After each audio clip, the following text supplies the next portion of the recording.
crois qu'on a eu des exemples assez concrets de ce que c'est que le travail parlementaire et gouvernemental. Et j'en profite d'ailleurs pour rebondir sur ce que tu viens de dire, pas touche au beurre. En tout cas au beurre salé, bon, le beurre doux, de Charente-Poitou encore, mais le beurre salé paysan breton, il faudrait quand même pas y toucher, même s'il n'est pas sûr que sa contribution à la biodiversité soit toujours évidente. Quant à la santé, il y a également quelques doutes quand même sur ses bienfaits sur la santé, c'est bien connu. Non, plus sérieusement, on a évidemment, je crois qu'on l'a dit à plusieurs reprises, une journée de rentrée parlementaire aujourd'hui qui est un peu particulière parce que c'est la dernière de ce mandat, de ce quinquennat, et c'est pour ça qu'elle était tournée vers beaucoup d'actions, enfin de mise en perspective du bilan.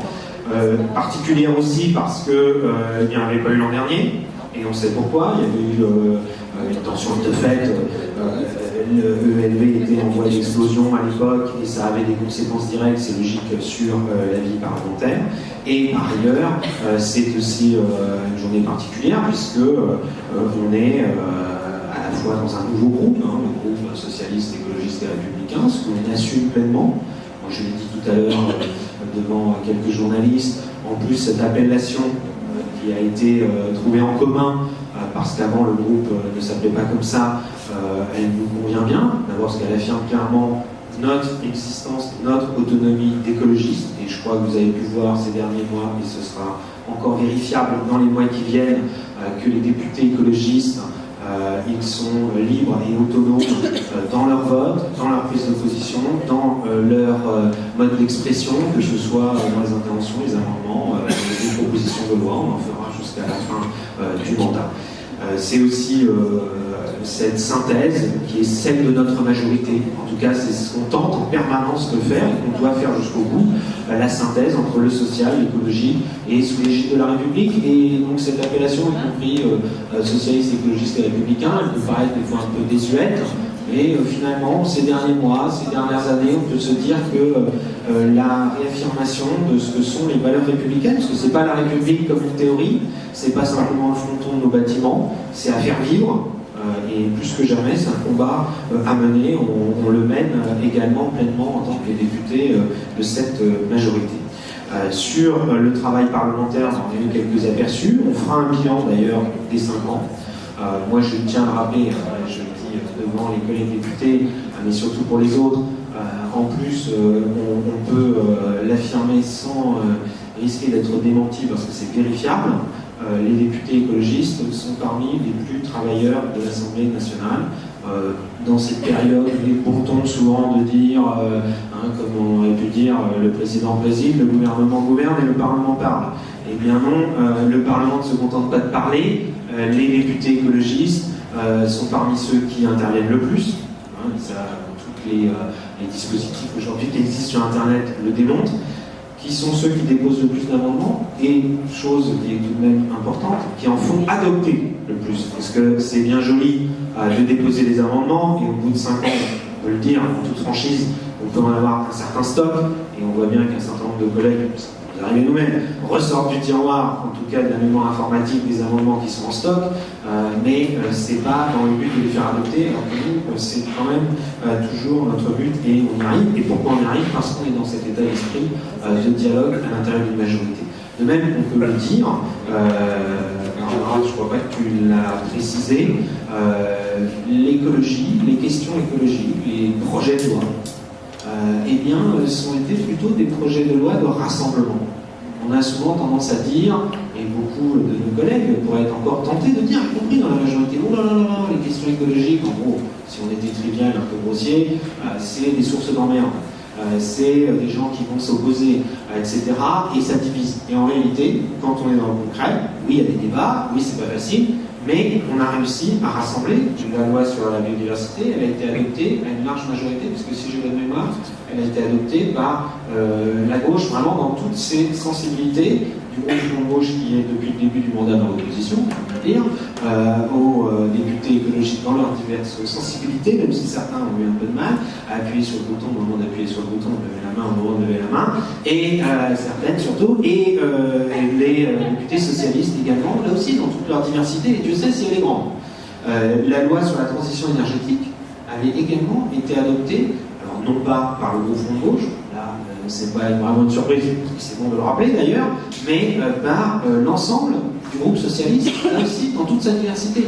Et je le disais tout à l'heure à propos de l'expérience que tu vis et que l'on vit avec toi en direct sur cette loi biodiversité, c'est pareil, il ne suffit pas de dire « Ah, mais on avait un programme électoral, on a un accord de majorité », y compris par ceux qui en sont sortis d'ailleurs de cet accord de majorité, pour dire « ça doit s'appliquer ».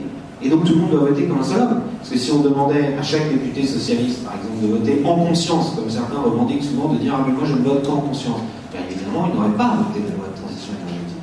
Il n'aurait pas voté la loi sur la biodiversité. Il y a aussi ce qui s'appelle une solidarité majoritaire qui se construit, qui n'est pas quelque chose qui doit être caporaliste évidemment, mais qui se construit, qui se vit et qui permet d'obtenir des résultats, parce que sinon on serait condamné à être toujours minoritaire.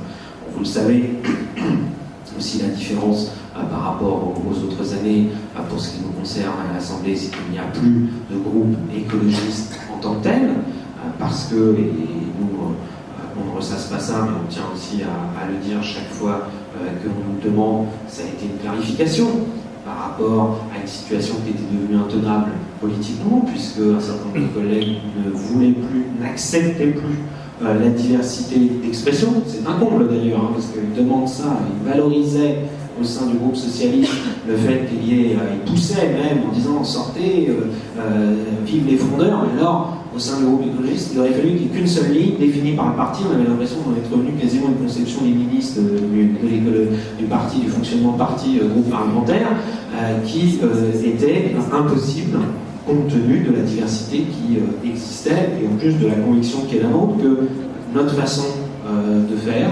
d'aborder l'écologie et la politique en général correspond davantage aux aspirations de celles et ceux qui ont voté pour nous, et c'est quand même et d'elles que l'on tient notre légitimité.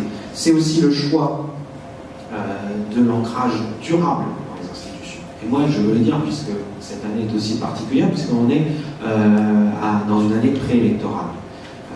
L'année prochaine, il y aura le rendez-vous de la présidentielle, de la législative et même des sénatoriales pour la moitié des départements. Eh bien, nous, on ne se résout pas à dire qu'il y aurait une expérience écologiste, comme à d'autres époques, il y aura eu une expérience socialiste, et puis de gauche, et puis après, bon, tout le monde rentre à la maison et on laisse la droite gouverner pendant je ne sais combien d'années. Je vous rappelle quand même qu'à certaines périodes, ça a duré 23 ans. Il faut quand même, les gens qui croient qu'il y a une espèce de mouvement de balancier systématique tous les 5 ans, déjà ils n'ont pas regardé l'histoire récente, parce que la dernière fois c'était 10 ans quand même, mais à d'autres moments, ça a duré 23 ans. Et sur l'ancrage durable aux institutions, parce que nous sommes convaincus qu'en plus du combat écologique citoyen, associatif, ce qui se fait dans les entreprises, ce qui se fait avec des tas d'acteurs, il y a une nécessité de relais politique.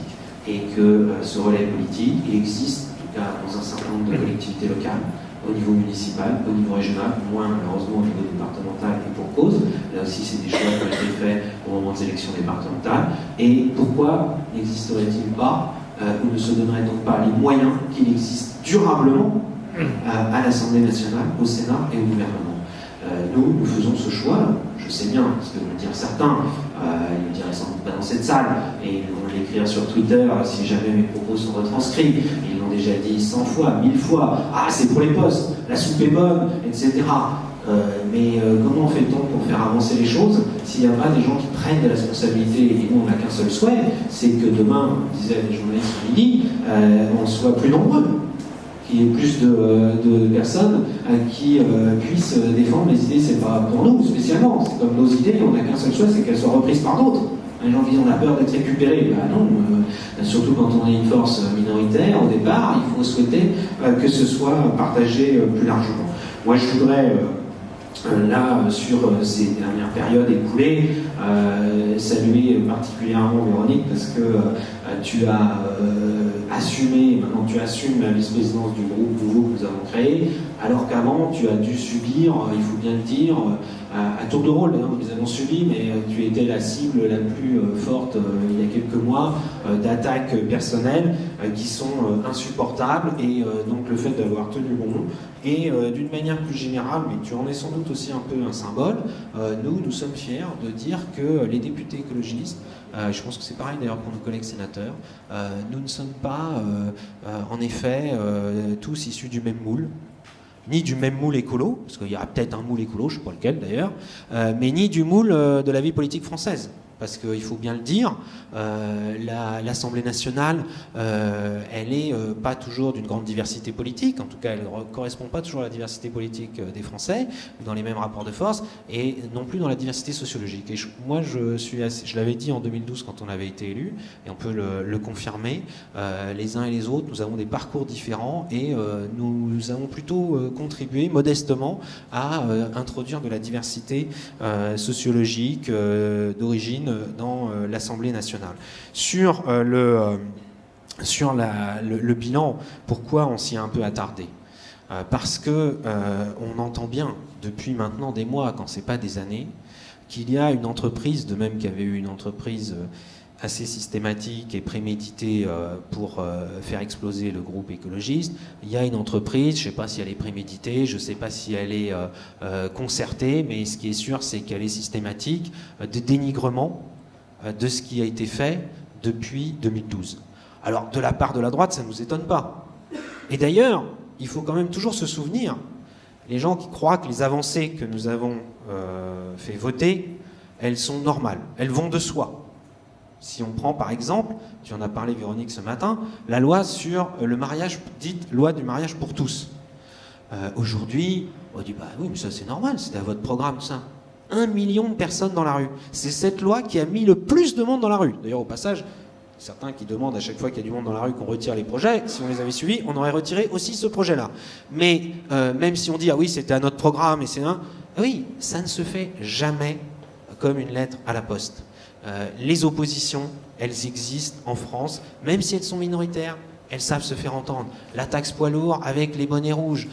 Là, tu en as parlé, tu as parlé du lobby agricole, Barbara, à un moment donné, on voit bien aussi ce que c'est. Quand on vote une loi qui affirme comme principe fondateur l'agroécologie, quand le ministre de l'Agriculture dit lui-même, toi tu as parlé des fourmis, du travail de fourmis, et lui il a parlé du travail des lombriques, en disant, et moi je l'ai entendu à des tribunes, à dire, voilà, des petites bêtes qui sont bien utiles, d'autant plus, ça c'est pas politiquement correct, hein, mais qu'elles n'ont pas de contrat de travail, ni de 35 heures, ni de défiscalisation des heures supplémentaires, et bien on sait bien que ça suscite immédiatement au minimum les colibets, les ricanements, mais souvent bien plus, du lobby agricole, qui lui a déjà anticipé et veut tout faire pour qu'il y ait une alternance, pour retrouver des interlocuteurs dont il pense qu'ils seront évidemment beaucoup plus en phase avec la défense de ses intérêts. Et on pourrait égrener tous les sujets. Moi, je l'ai dit un jour dans une réunion de bilan, je ne connais pas un sujet de loi, d'amendement, qui ait pu être voté dans la joie, la bonne humeur et la concorde générale. Ça n'existe pas. Et d'ailleurs, c'est sans doute normal, c'est la démocratie. Et donc, chaque fois, il faut se battre. Donc, ce bilan, on a de bonnes raisons de le défendre, contrairement à certains, et on aura quelques débats, et en tout cas, moi, je souhaite en avoir avec lui dans les semaines et les mois qui viennent, qui disent le bilan est indéfendable. Je pense que si on continue comme ça, qu'on continue cette logique de dénigrement systématique, évidemment, ça facilitera l'alternance à laquelle nous, on ne se résout pas. Et là, d'un seul coup, mais le réveil sera trop tardif. On dira, ah bah tiens, ah oui, c'est vrai, ah bah oui, et là on va dire il faut descendre dans la rue pour défendre des choses qu'on avait fait voter, qu'on avait fait adopter, et que certains détricoteront, soit ouvertement, soit parfois, on le sait d'expérience, par un vote, là aussi, d'amendement à une heure tardive, ou par un décret, ou par un changement de budget, ou par des retraits de fonctionnaires, et ainsi de suite. Ça, il sera trop tard pour s'en préoccuper dans un an. C'est au contraire maintenant qu'il faut dire ce qui doit être défendu, et le dénigrement permanent et systématique, il ne fait que nourrir à la fin le désenchantement total vis-à-vis de l'action politique. Donc c'est quand même un comble que ce soit des gens qui se disent de gauche qui font ça, parce qu'à force de dire que rien ne sert à rien, que tout ce qui a été voté était nul, eh bien évidemment ils vont décourager les gens de penser que l'action politique puisse être utile, et donc soit ils vont nourrir le repli individualiste, mais sinon ils vont nourrir le vote populiste, hein, qui est déjà pourtant à un niveau exceptionnellement élevé. Et cette difficulté de situation politique, on le savait quand on a été élu, en tout cas moi je ne fais pas partie de ceux qui ont découvert l'ampleur des difficultés en 2012.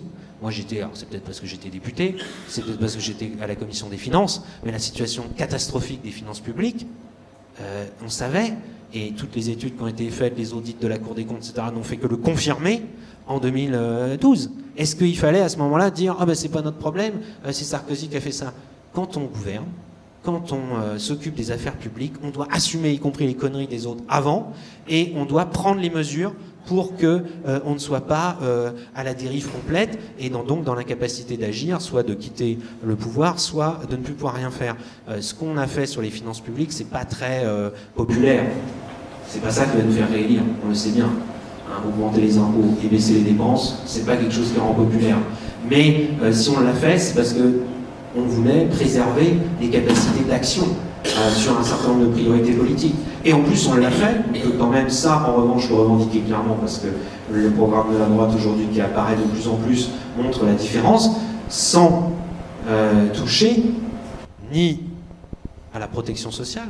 Moi, je ne dis même pas le modèle social, parce que je pense qu'il faut avoir le courage de dire qu'il y a des choses à changer, mais la protection sociale. Moi je mets au défi qui que ce soit de dire qu'une prestation sociale a été supprimée ou baissée. Les salaires des fonctionnaires, évidemment, n'ont pas été baissés. Ils ont été gelés trop longtemps, et par fission, et ils réaugmentent maintenant. Sachant que le salaire des fonctionnaires, c'est pas que le point d'indice par ailleurs, c'est un fils de fonctionnaire qui vous le dit. Mais de toute façon, jamais on n'a baissé les salaires des fonctionnaires. Jamais on a pris des mesures d'austérité de ce type-là, alors que la plupart de nos voisins européens l'ont fait.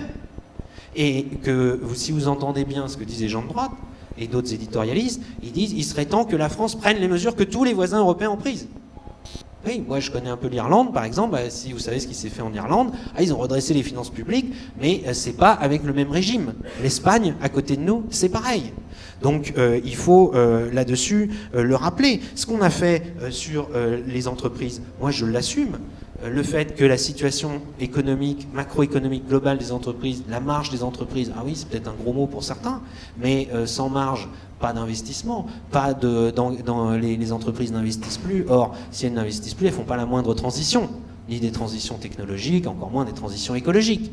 Et elles régressent. Donc ça, nous l'avons fait parce que c'était nécessaire pour avoir des marges de manœuvre au niveau de l'État, marge de manœuvre au niveau des entreprises. Les transitions écologiques qu'on a commencé à... On en a beaucoup parlé aujourd'hui, on a moins parlé de la loi de transition énergétique, tu en as dit un mot d'ailleurs Barbara ce matin, et tu as bien raison, c'est des choses, quand même il faut le rappeler, si demain la droite revenait au pouvoir et qu'elle veut, parce qu'ils disent ça, réaugmenter, par exemple, la capacité nucléaire en France, la puissance installée, eh bien, il faudra passer par la loi.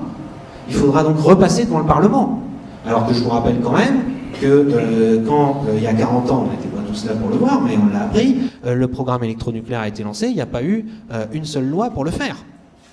Et donc, ça, ce sont des acquis qu'il faut défendre, parce que si on ne le fait pas, on le sait qu'ils seront démantelés demain. Et puis par ailleurs, d'une manière générale, si on ne défend pas le bilan, c'est une vieille loi de la politique, qui le fera? On ne va pas compter sur les médias, parce que c'est pas leur rôle, bien sûr, pour le faire, et on ne va pas compter sur nos opposants.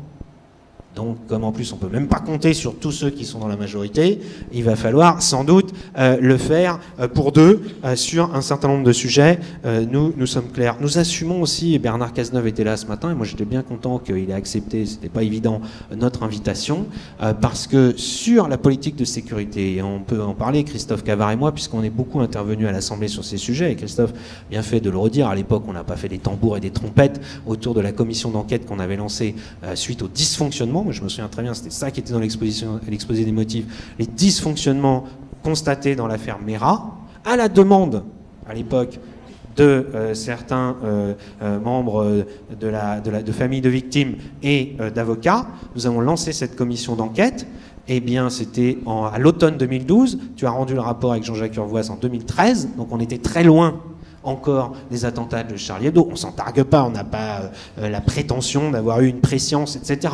Mais on avait identifié un certain nombre de choses, et ça avait fait débat d'ailleurs, y compris avec des collègues, les préconisations que tu avais faites avec Jean-Jacques Urvoas. Mais nous, on les assume de les avoir mises en œuvre. Et en plus, le travail parlementaire, qui là aussi est souvent dénigré, ah, vous faites des rapports, ils sont mis dans un tiroir, on n'en parle plus, ça peut arriver. Mais en la matière, un certain nombre de lois ont permis de mettre en œuvre ces préconisations. Et nous, on l'assume parce que ça, moi je le dis franchement, et c'est vrai que les gens qui me connaissent le savent, sur la sécurité, je disais même à une époque, parce que je suis un peu provocateur, que je revendiquais le titre de vert sécuritaire. Mais, et je l'avais même dit quand j'étais dans l'opposition au ministre de l'Intérieur de l'époque. Mais j'ai toujours considéré que c'était une évidence. Et que, y compris si on veut pouvoir parler des autres choses, Yves Marican a dit ce matin, oui, le sujet sécuritaire, il monte dans les préoccupations, mais il n'a pas éclipsé les questions économiques, sociales et pour nous écologiques. Mais si on veut pouvoir parler du reste, il faut être clair là-dessus. Et il faut assumer, surtout quand on est en responsabilité. On ne peut pas dire « Ah ben non, on ne peut pas être dans le déni de réalité ». On ne peut pas être dans le déni de réalité sur les finances publiques, on ne peut pas être dans le déni de réalité sur l'état des entreprises, on ne peut pas être dans le déni de réalité sur la sécurité, comme on ne peut pas revendiquer d'être dans le réalisme et le refus de déni de réalité sur la dégradation écologique si on est dans le déni de réalité sur tout le reste. Donc nous, on est clair, cohérent, on affronte la réalité telle qu'elle est, y compris quand elle est très dure, et elle est très dure sur la menace terroriste. Et évidemment, les Français, ça les touche énormément, et évidemment, ça les traumatise énormément, et évidemment, ça crée des peurs, et c'est notre responsabilité d'y répondre. Et d'ailleurs, de reconnaître, même quand on sait que ça peut déraper, justement pour éviter de déraper, il faut reconnaître la peur légitime que ça suscite, les inquiétudes légitimes que ça suscite, et la façon sérieuse, avec sang-froid, avec sérénité, mais avec détermination, qu'on a de les traiter. Et moi, franchement, quand je pense au débat qu'on a eu sur la loi renseignement, par exemple, eh bien, je ne regrette pas un instant d'avoir voté pour et d'avoir réussi à convaincre un certain nombre de collègues de le faire avec moi, même si on s'est fait traiter de tous les noms, insultés par tout un tas de gens, et je les renvoie aujourd'hui à leur déclaration, à ce qu'ils disaient par rapport au renseignement sur Internet, avec tout ce qui se passe sur le djihadisme, et pas simplement en France, et avec, à chaque fois qu'il y a une enquête, ce qui apparaît. Je m'excuse d'être un petit peu long là-dessus, mais c'est quelque chose sur lequel il faut être très clair. Et c'est en étant clair là-dessus qu'on peut parler du reste. Si on est flou, qu'on dit bah non, nous la question de la sécurité, c'est pas vraiment un problème, etc. Moi je le dis aussi de la même façon, c'était même pas dans les petites notes dans le discours que j'avais, mais il y a un sondage qui est sorti le week-end dernier dans le journal du dimanche, qui a été fait par l'Institut Montaigne. Je ne sais pas s'il a été bien fait dans les règles et tout ça, et sur tous les sujets, mais il ne faut pas commencer à dire, j'ai entendu certaines personnes dire, il ne faut pas faire ce genre d'études. Si, il faut les faire, peut-être qu'il faut les pousser, peut-être qu'il faut les préciser, peut-être qu'il faut être plus sérieux, mais il faut regarder la réalité en face sur ces questions-là, la radicalisation d'un certain nombre de personnes, notamment dans la jeunesse, où la religion n'est qu'un réceptacle de la radicalisation, mais où c'est une réalité, comme il faut regarder en face les autres réalités. Sur la suite, puisque nous sommes aussi dans cette période charnière après le bilan. Il y a les élections de l'année prochaine qui doivent nous amener à nous projeter sur la suite. Là aussi, regardons la réalité en face. Nous sommes à un moment où il y a la tentation de la régression. Et ce n'est pas simplement la tentation de quelques politiques, de Sarkozy, qui évidemment, lui, en est sans doute la manifestation la plus visible, la plus caricaturale.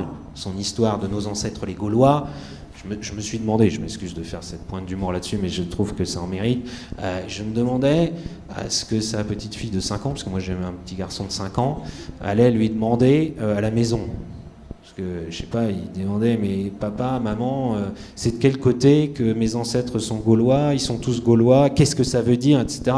Vous imaginez cette conception des choses qui considère que devenir français, puisqu'il a dit c'est pour les gens qui deviennent français, nécessiterait d'abandonner, de renier son histoire, son identité. Lui qui prétend se préoccuper des questions d'identité. Et moi, je suis prêt à discuter des questions d'identité. En tant qu'écologiste, je pense qu'on a des choses particulières à dire d'ailleurs.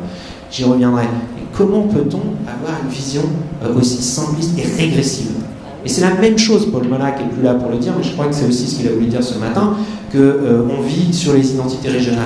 D'ailleurs, c'est souvent les mêmes, qui sont pour dire il faut effacer, il faut renier, il faut abandonner, qui n'imaginent même pas qu'il puisse y avoir un sentiment d'appartenance multiple. Et nous, écologistes, on a toujours défendu ça, et il faudra le défendre. Mais la régression, c'est pas simplement là-dessus. C'est la régression sur la question des valeurs, les questions sociétales. On voit bien que tout le temps, et ça vient de différents canaux, et il faut avoir le courage de le dire et de résister. La question de l'égalité homme-femme. On le sent bien qu'il y a aussi des régressions possibles sur le sujet, la question du rapport entre le religieux et le politique, les fameuses...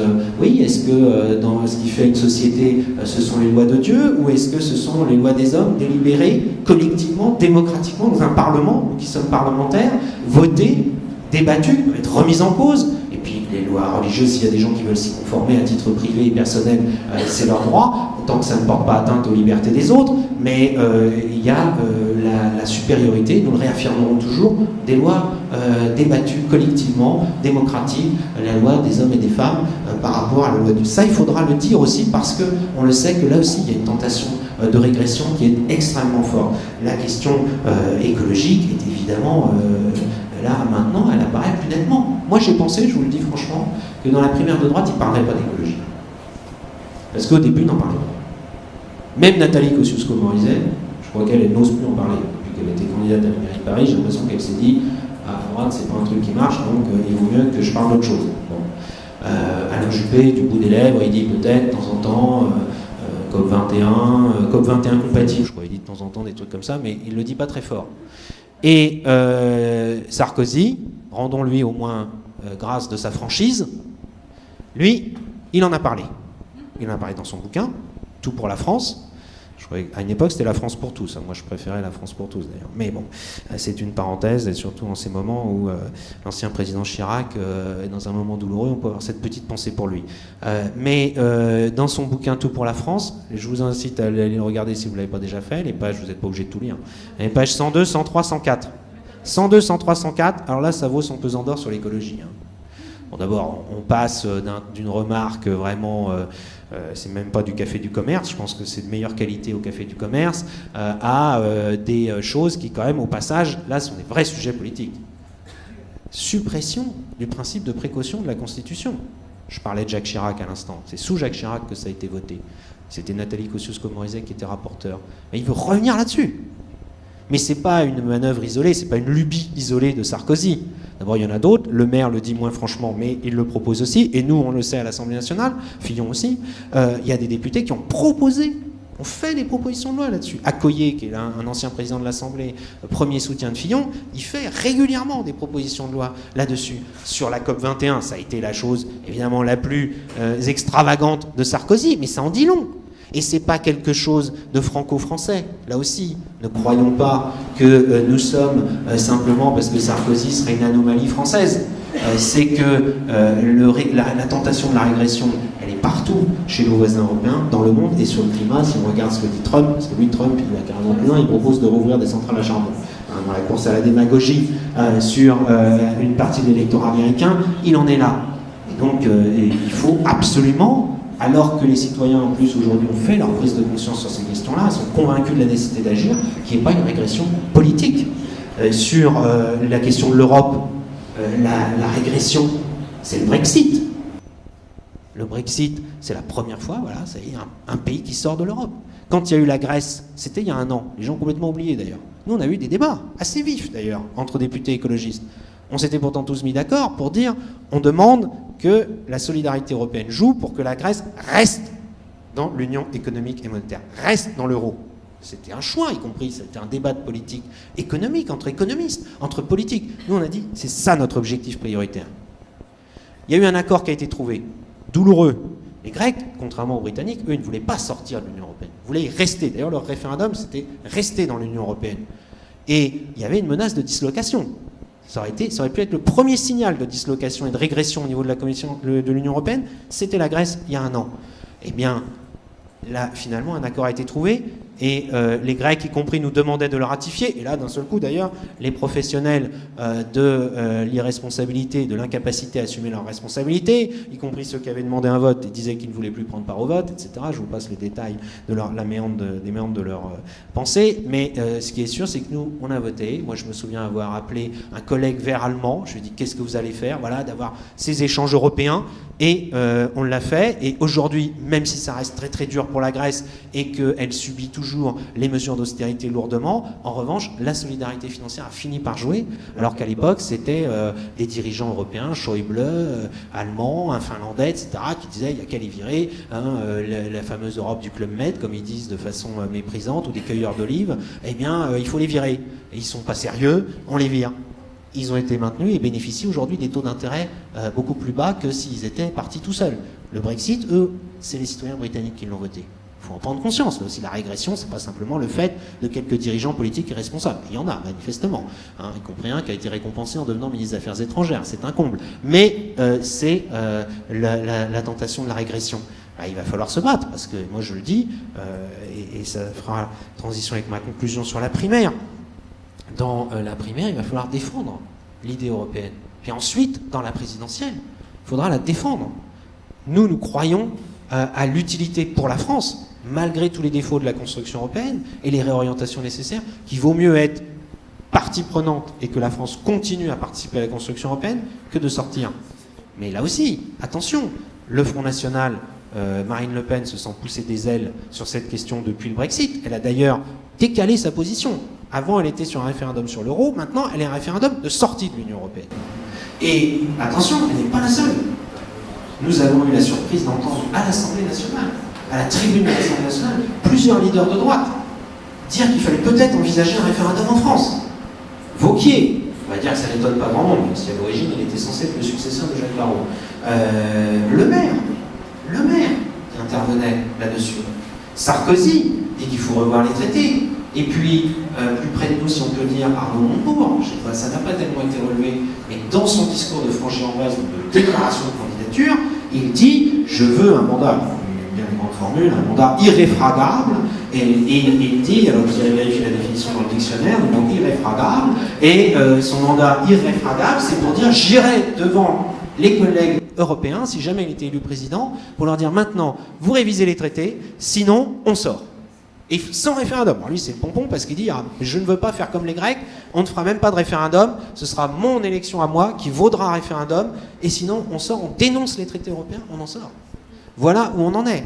Donc le risque de régression, Mélenchon, j'en parle même pas, mais il est sur la même ligne. Lui aussi, il a décalé sa position année après année, élection après élection, sur une position non seulement anti-européenne, mais de repli nationaliste. Pour finir, je le disais sur l'identité, c'est un petit mot particulier que je veux dire en tant qu'écologiste. Je pense que nous ne disons pas assez que dans l'identité française, d'abord moi je fais partie de ceux qui considèrent que ce n'est pas un sujet qu'il faut évacuer.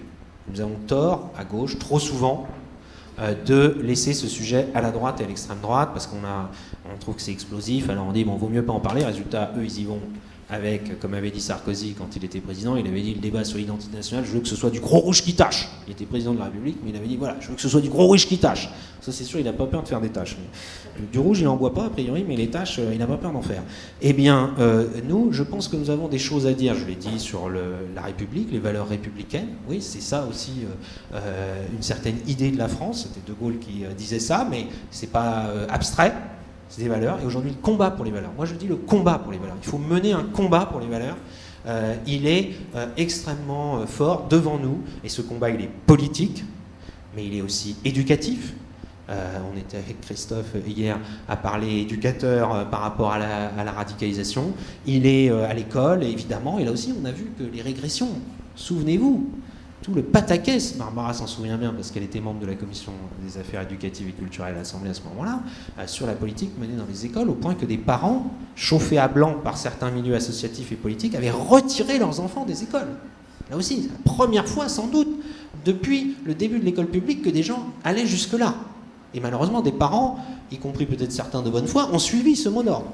Ce combat est à mener évidemment sur l'école, et puis en tant qu'écologiste, n'ayons pas peur de dire, au contraire, que la France, c'est aussi qu'est-ce que nous avons en commun en tant que Français?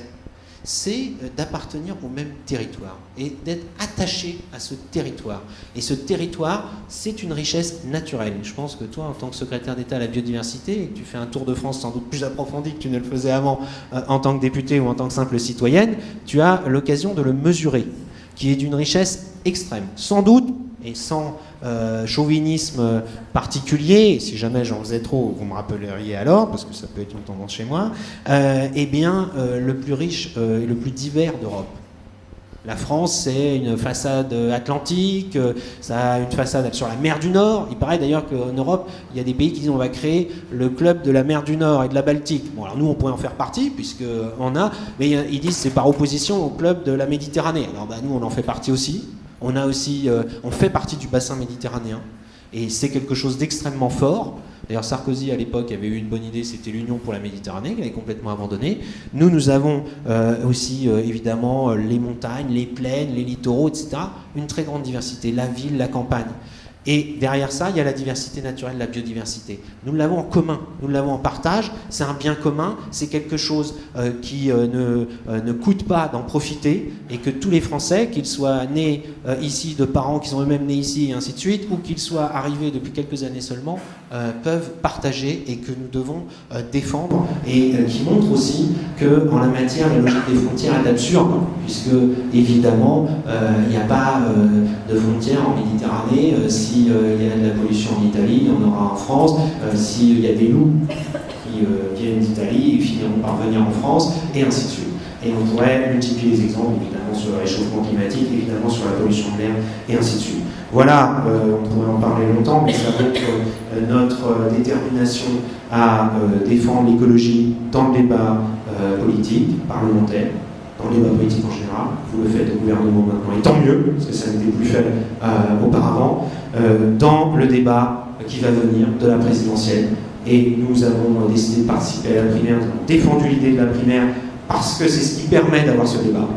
C'est d'abord un temps de débat, y compris sur le bilan. Beaucoup de gens me disent, mais est-ce que vous aurez un débat avec François Hollande s'il est candidat? Je pense qu'il le sera. Sur le bilan, oui. Parce que s'il y a beaucoup de choses dans le bilan qui doivent être défendues, il y a eu aussi le constat maintes fois fait de choses faites à moitié, ou en tout cas le sentiment qu'on était resté au milieu du gué et que ça a suscité de l'insatisfaction. Et en tout cas, nous, on ne fait pas partie de ceux qui trouvent qu'il y a eu trop de réformes, on fait partie de ceux qui pensent que les réformes n'ont pas été menées au bout, et qu'elles sont restées à moitié. Et que faire les choses à moitié, c'est rarement un gage de réussite. Donc on en parlera, mais les gens qui me disent ça oublient de dire si on aura des débats avec d'autres. On aura un débat avec, par exemple, les anciens ministres qui sont candidats à la primaire, qui ont quand même été ministres pendant la moitié du quinquennat. Donc ils ont quand même quelques responsabilités dans le bilan de ce quinquennat, et j'espère d'ailleurs qu'ils l'assument.